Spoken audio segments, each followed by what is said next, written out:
Alladzina idza asabatkum musibah, yang ketika dia ditimpa musibah, qalu, dia berkata, inna lillahi wa inna ilaihi raji'un. Sesungguhnya kami ini milik Allah dan kami kembali kepadanya.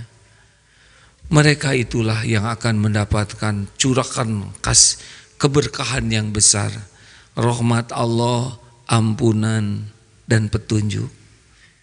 Artinya sudah pasti dalam hidup ini kita akan menghadapi sedikit saja bisyai. Tidak ada yang lebih pahit dari berharapnya hati kepada kita. Allahumma aftah lana hikmataka ya Allah.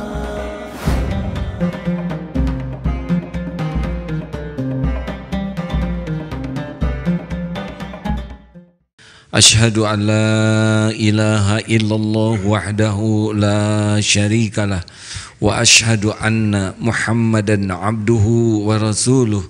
Allahumma salli wa sallim wa barik ala sayyidina Muhammad wa ala alihi wa ashabihi ajma'in. Ayyuhal hadirun, ittaqullaha haqqa tuqatih wa la tamutunna illa wa antum muslimun. Wa qala Allah ta'ala fil Qur'anil Karim, a'udzu billahi minasy syaithanir rajim. Inna fi khalqis samawati wal ard wa ikhtilafil laili wan nahari la ayatin liulil albab alladzina yadhkuruna Allaha qiyaman wa qu'udan wa 'ala junubihim wa yatafakkaruna fi khalqis samawati wal ard. Rabbana ma khalaqta hadza batila subhanaka faqina adzabannar. Alhamdulillah, segala puji bagi Allah Subhanahu wa taala yang menyaksikan pertemuan ini. Tidak ada satupun kejadian yang tidak disaksikan oleh Allah. Segala puji bagi Allah Subhanahu wa taala yang membuka hikmah di balik segala kejadian. Berat ringannya sebuah kejadian tergantung hikmah yang didapat. Maha suci Allah yang memberikan ganjaran pahala bagi orang-orang yang beramal dan bagi orang yang bersabar. Siapapun yang mengenal pahala, niscaya dia akan sabar dalam hidupnya. Hadirin sekalian, innalillahi wa inna ilaihi raji'un. Kita dengar bertubi-tubi di negeri ini ditimpa bencana. Di dalam surat Al-Baqarah ayat 156, a'udzubillahi minasyaitonir rajim. Walanabluwannakum bisyai'in minal khaufi wal ju'i wa naqsim minal amwal wal anfus wath thamarat wa basyiris sabirin alladzina idza asabathum musibah qalu inna lillahi wa inna ilaihi raji'un. Ulaika alaihim sholawatu min rabbihim wa rahmah wa ulaika humul muhtadun. Dan pasti kami akan timpakan sedikit ketakutan, kelaparan, kekurangan harta, jiwa, buah-buahan, dan berikan kabar gembira bagi orang yang sabar. Siapakah orang yang sabar? Alladzina idza asabatkum musibah, yang ketika dia ditimpa musibah, qalu, dia berkata, inna lillahi wa inna ilaihi raji'un.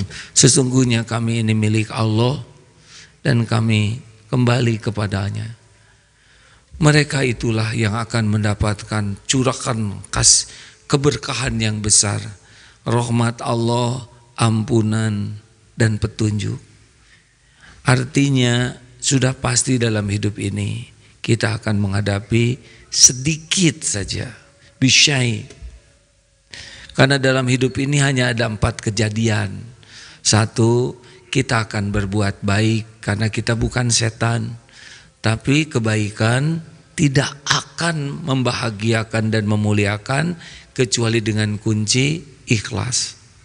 Orang yang tidak ikhlas tidak menikmati kebaikan yang dia lakukan dan juga tidak akan terangkat kemuliaannya dengan pahala dan derajat di sisi Allah. Yang kedua, pasti dalam hidup ini akan ada dosa. Kita ini bukan nabi, bukan rasul yang tanpa dosa. Tetapi kalau dosa sudah pernah terjadi dan kita tobat, kuncinya tobat. Innallaha yuhibbut tawwabin wa yuhibbul mutatahhirin. Sesungguhnya Allah sangat mencintai orang yang bertobat dan mensucikan diri. Ada kalanya orang naik derajatnya karena dosa yang pernah dia lakukan, bukan dosanya, tapi tobatnya ini tobat nasuha yang membuat dia dicintai Allah. Beramal jadi sombong, tergelincir jadi tobat. Nah, tobat ini yang mengangkat derajat. Yang ketiga, yang pasti ada dalam hidup ini adalah limpahan nikmat karunia yang tiada bertepi. Tapi semua nikmat sepanjang waktu yang Allah berikan tidak akan ternikmati kecuali kalau orang punya kunci yang ketiga, yaitu syukur. Syukurlah yang mengubah semua jadi nikmat. Nikmat yang ada ini tidak ternikmati kecuali pakai syukur. Banyak orang yang sengsara bukan karena kurang karunia, tapi karena kurang bersyukur. Dan yang keempat, pasti dalam hidup ini walanabluwannakum bisyai'im minal khauf, ayat yang tadi. Tapi semua kepahitan pun akan membuka karunia besar di belakang sana, besar sekali. Asal punya kunci yang keempat, yaitu sabar. Bagaimana supaya bisa sabar? Kunci yang pertama, kalau kita sabar itu ada 3 tempatnya. Sabar itu prinsip dasarnya adalah menahan diri, mengendalikan diri. Orang itu bermasalah karena tidak bisa menahan diri, tidak bisa mengendalikan diri, kalah oleh nafsunya. Sabar itu ada 3 tempatnya. 1, sabar ketika taat. Ini Jumatan ini perlu kesabaran. Orang yang tidak sabar dia tidak akan Jumatan, tidak mau datang lebih awal, tidak lebih bersiap-siap, seadanya saja. Orang sabar dalam ibadah itu kesabaran. Yang kedua, sabar dalam menjauhi maksiat. Di mana-mana banyak godaan, mata, telinga, di mana-mana godaan. Nah, orang yang sabar dia bisa nahan diri supaya tidak termakan oleh godaan. Dan yang ketiga, sabar ketika ditimpa musibah. Bagaimana kuncinya supaya sabar ketika ditimpa musibah? At-Taghabun ayat 11. 1, bahwa harus yakin musibah ini terjadi dengan izin Allah. A'udzubillahi minasyaitonirrajim. Ma asaba min musibatin illa biiznillah. Wa may yu'min billah yahdi qalbah. Wallahu bikulli syai'in alim. Tak ada satupun musibah yang terjadi kecuali dengan izin Allah. Dan barang siapa yang yakin kepada Allah, yahdi qalbah, Allah akan memberikan petunjuk di hatinya. Jadi berat ringannya hidup ini tergantung Allah ngasih hikmah tidak di hati kita. Seperti orang yang tertipu, kalau Allah bukakan hatinya, hikmah, dia merasa bersyukur. 1, bukan dia yang jadi penjahat penipunya. Yang kedua, bisa jadi uang yang diambil ini menyelamatkan dia dari penggunaan uang yang bisa mencelakakan dirinya. Banyak hikmah di balik kepahitan, tapi itu hanya bagi orang-orang yang dibukakan hatinya oleh Allah Subhanahu wa taala, buah daripada keimanan. Surat lainnya di dalam surat Al-Hadid, a'udzubillahi minasyaitonirrajim. Ma asaba min musibatin fil ard. Tak ada satupun musibah yang menimpa di bumi, wala fi anfusikum, juga pada dirimu, illa fi kitabim min qabli an nabra'aha, kecuali sudah tertulis di Lauh Mahfuz sebelum kami mewujudkannya. Inna dzalika 'alallahi yasir, dan yang demikian itu mudah bagi Allah. Likaila ta'sau 'ala ma fatakum wala tafrahu bima atakum. Wallahu la yuhibbu kulla mukhtalin fakhur. Agar kamu tidak terlalu duka cita dengan apa yang luput dan tidak terlalu gembira dengan apa yang Allah berikan padamu. Sesungguhnya Allah tidak menyukai orang yang sombong lagi membangga-banggakan diri. Jadi kalau ditimpa musibah, nanti kepahitan, harus yakin ini terjadi dengan izin Allah. Dan sudah tertulis di Lauh Mahfuz. Lalu apa kaitannya dengan dosa? Kan takdir ada takdir berlapis dari Allah. Dan keburukan apapun yang menimpa itu dari dosamu sendiri. Maka kalau nanti terjadi sesuatu, jangan sibuk nyalahkan orang lain. Dosa apa yang mengundang kepahitan ini bagi saya? Lebih sibuk memikirkan dosa sendiri, itu jauh lebih mendekatkan kepada tobat. Orang yang tidak bisa tobat adalah orang yang merasa dirinya sebagai korban. Tapi kalau orang yang bisa tobat, yang berani jujur, dosa apa yang saya lakukan sehingga dompet saya hilang? Saya tidak bayar zakat. Dosa apa yang saya lakukan sehingga Allah membuat mulut ini jadi penuh sariawan? Saya jarang baca Quran, jarang berzikir. Karena Allah melihat semua keburukan yang kita lakukan, dan yang beruntung itu yang diingatkan oleh Allah. Dikasih trigger untuk bertobat. Makanya kalau ada kepahitan dalam bentuk apapun, kita sebagai suami pulang ke rumah, istri marah-marah, daripada sibuk memikirkan kemarahan istri, lebih sibuk, dosa apa yang saya lakukan di luar sehingga sampai ke rumah saya menemukan ketidaknyamanan. Kita tobat, Allah suka, tidak sulit bagi Allah membulak-balik hati istri. Pokoknya kepahitan apapun, bawa tobat. Tapi bagaimana ini terasa berat? Ingat ayat lainnya, la yukallifullahu nafsan illa wus'aha. Allah tidak membebani seseorang kecuali sesuai dengan kesanggupan. Allah Maha Adil, hadirin. Kita ini ciptaan Allah. Allah tahu siapa kita yang sebenarnya. Allah tahu tingkat intelektual kita. Allah tahu keilmuan agama kita. Allah tahu tingkat kadar keimanan kita. Allah juga tahu kondisi fisik kita. Allah tahu kondisi mental kita. Allah tahu segala-galanya tentang kita. Lebih tahu daripada siapapun dan lebih tahu daripada kita sendiri. Dan Allah tidak menempatkan sesuatu kecuali pada tempatnya. Karena Allah Subhanahu wa ta'ala al-adil. Orang tahajud langka, tapi Allah memberikan ujian itu kepada kita karena Allah sudah sangat tahu kapasitas kita.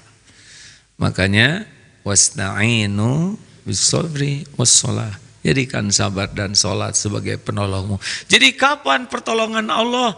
Ingat ayat lainnya, fa inna ma'al usri yusran, inna ma'al usri yusra. Bersama kesulitan itu pasti ada kemudahan. Sejatinya satu kesulitan itu diapit oleh dua kemudahan. Ketika Allah menciptakan kesulitan, itu depan belakangnya sudah Allah siapkan juga kemudahan. Sayangnya kita lebih sibuk menderita memikirkan kepahitan daripada meyakini ini sudah ada nih di samping kepahitan ini sebuah karunia besar. Yang kalau kita jalani bakal bertemu. Mengapa? Hujan pasti berhenti, badai pasti berlalu, malam pasti milik saya. Ini punya saya, ini harta saya. Saya makin melekat, makin kepahitan, sudah tidak usah kemana-mana. Allah Maha dekat. Wa idza sa'alaka ibadi anni fa inni qarib. Jika hamba bertanya kepadamu wahai Muhammad tentang aku, katakanlah aku adalah dekat. Wa huwa ma'akum aina ma kuntum wallahu bima ta'maluna basir. Dan dia Allah bersamamu dimanapun kau berada, dan Allah Maha melihat apapun yang kau kerjakan. Semakin putus harapan dari makhluk, hanya berharap dari Allah. Wa may yatawakkal 'alallah fahuwa hasbuh. Allah jamin, Allah beri jalan keluar. Allah cukupi keperluan kita. Hadirin sekalian, jadi kalau ada kepahitan, musibah, jadikan ini sarana sebagai pendekat kepada Allah, dan nanti Allah yang akan menyelesaikannya. Hati dibuat tenang, pikiran dibuat jernih, kita dipertemukan dengan siapa yang jadi jalan pertolongan Allah. Allah akan mengatur semuanya. Kalau kita jadikan musibah ini menjadi pendekat kepada Allah. Barakallahu li wa lakum. Allahumma sholli ala sayyidina.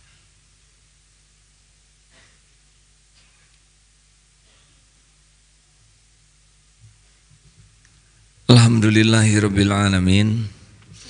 Alhamdulillahilladzi anzala sakinah fi qulubil mu'minin liyazdadu imanan ma'a imanihim. Asyhadu alla ilaha illallah wa asyhadu anna Muhammadar Rasulullah. Allahumma shalli ala sayyidina Muhammad wa ala alihi wa ashabihi ajma'in. Apa amalannya? 1. Wasta'inu bis-sabri was-shalah. Salat. Pasangan dari sabar itu salat. Jadikan sabar dan salat sebagai jalan pertolongan Allah bagimu. Pokoknya hadirin, kalau ada masalah yang pertama dipikir perbaiki salat. Karena salat itu tiangnya. Salat itu adalah zikrullah yang paling lengkap. Berwudu, ngadep kiblat, ada takbir, tahmid, tahlil, tasbih, ada syahadat, ada salawat, ada fatihah, ada ayat Quran, ada ruku, ada sujud, ada doa yang lengkap. Rabbighfirli, ampuni saya, warhamni, sayangi saya, wajburni, cukupi saya, warfa'ni, angkat derajat saya, warzukni, limpahi rizki yang berkah, wahdini, tuntun saya, wa'afini, sehatkan lahir batin saya, wa'fu'ani, hapuskan semua jejak dosa dan aib saya. Itu ada dalam sholat. Makanya ada masalah, takut, harap, apapun, langsung ingat perbaiki sholat. Baik kuantitas maupun kualitas. TBM, tepat waktu berjamaah di masjid. Jangan tinggalkan itu. Kemudian tambah rawatib, qobla subuh. Jangan pernah tinggalkan. Qobla duhur, ba'da duhur, ba'da maghrib, ba'da isya. Ini rawatib yang benar-benar dipentingkan. Makin banyak sujud, makin dekat dengan pertolongan Allah. Tambah tahajud 11 rakaat, tambah duha 40 rakaat sehari.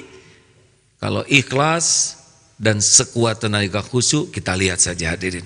Allah menyaksikan kita berwudu, kita bersujud. Daripada kita banyak pikiran, siapa yang mau ngasih jalan keluar? Sedang segala urusan dalam genggaman Allah. 2, kalau ingin ditolong oleh Allah, perbanyak zikrullah dengan Al-Quranul Karim. Bagaimana mungkin kita jadi orang Islam tapi jauh dari Quran? Tidak mungkin, karena itu merupakan kalam Allah, petunjuk dari Allah yang walaupun kita tidak paham, tetap itu menjadi zikrullah. Kalau ikhlas bisa bersih hati kita, bisa melimpah pahala kita. Alif lam mim itu bukan 1 huruf, 3 huruf. 1 huruf itu dibalas dengan 10 kebaikan.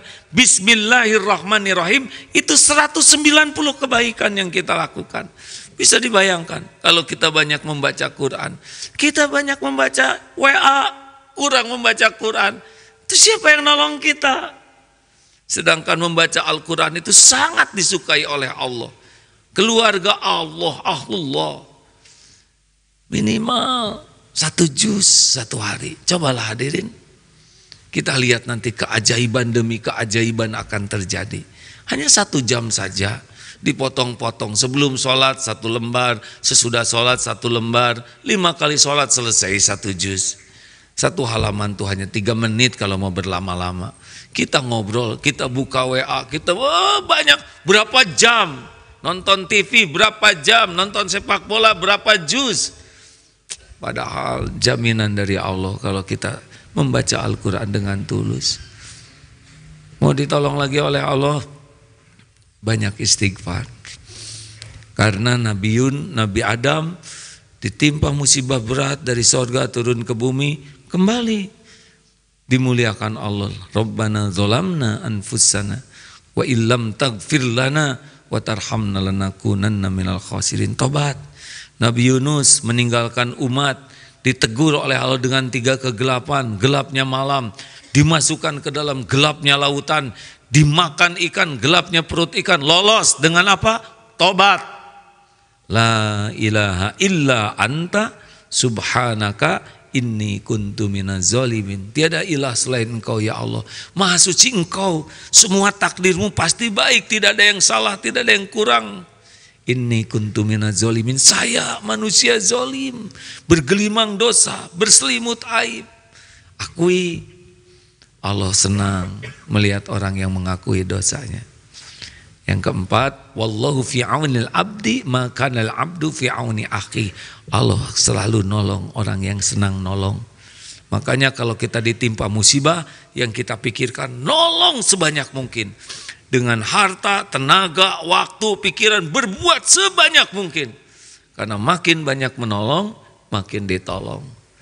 Jadi salah kalau kita sibuk ingin ditolong orang, sibuk nolong orang. Kita tidak bisa dengan harta, ada tenaga, ada ilmu, ada waktu, produktif saja berbuat dan harus ikhlas. Harus lillahi ta'ala. Jangan nunggu-nunggu balasan dari makhluk. Itu membuat tidak diterima amal kita. Dan ada tambahannya, in tansurullah yansurkum wa yutsabbit aqdamakum. Barang siapa yang nolong agama Allah, Allah akan nolong. Ayo, terlibatlah dalam urusan masjid, urusan umat, jangan tidak peduli. Karena gerbang pertolongan Allah adalah diantaranya ikut dalam aktivitas menolong agama Allah. Hadirin, masalah kita tidak ada yang gawat. Tubuh ini saja rumit diurus oleh Allah beres. Dibanding dengan masalah kita tuh cetek sekali. Menjadi berat karena kita jauh dari pertolongan Allah. Makanya andalkanlah Allah dalam segala hal. Allahumma salli ala Sayyidina Muhammad wa ala alihi wa ashabihi ajma'in. Alhamdulillahi rabbil alamin.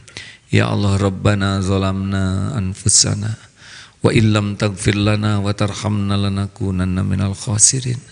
Allahumma ja'alna minat tawwabin wa ja'alna minal mutatahhirin wa ja'alna min ibadikas salihin. Allahumma inna nas'aluka ridhaka wal jannah wa na'udzubika min sakhatika wan nar. Allahumma ighfir lil mu'minina wal mu'minat wal muslimina wal muslimat al ahya'i minhum wal amwat. Duha yang maha menatap, ampuni sebusuk apapun hidup yang pernah kami jalani. Ampuni sebanyak apapun dosa dan maksiat yang kami perbuat. Ya Allah, hapuskan sekelam apapun aib dan masa lalu kami. Ampuni kezaliman kami kepada orang tua. Ampuni kezaliman kami kepada keluarga. Ampuni kezaliman kami kepada orang-orang yang berbuat baik kepada kami. Ampuni kezaliman kami kepada saudara kami yang duafa. Ya Allah, cegahlah kami dari perbuatan zalim terhadap siapapun. Jadikan umur yang tersisa ini merasakan nikmat iman, ya Allah. Nikmatnya ibadah, nikmatnya doa-doa yang Kau ijabah. Jadikan sisa umur ini merasakan nikmatnya akhlakul karimah. Nikmatnya rizki yang halal barokah. Nikmatnya rumah tangga sakinah. Nikmatnya hidup istiqomah. Dan jadikan akhir hayat kami nikmat husnul khotimah. Rabbana, selamatkan bangsa kami dari perpecahan, dari bala wal musibah. Persatukan umatmu ini ya Allah. Karuniakan kepada kami para pemimpin yang takut padamu. Para pemimpin yang tidak cinta dan silau kepada dunia ini. Karuniakan kepada kami para pemimpin yang adil dan amanah. Rabbana atina fid dunya hasanah wa fil akhirati hasanah wa qina adzabannar. Subhana rabbika rabbil izzati amma yasifun. Wassalamun alal mursalin walhamdulillahi rabbil alamin. Kimi sholat.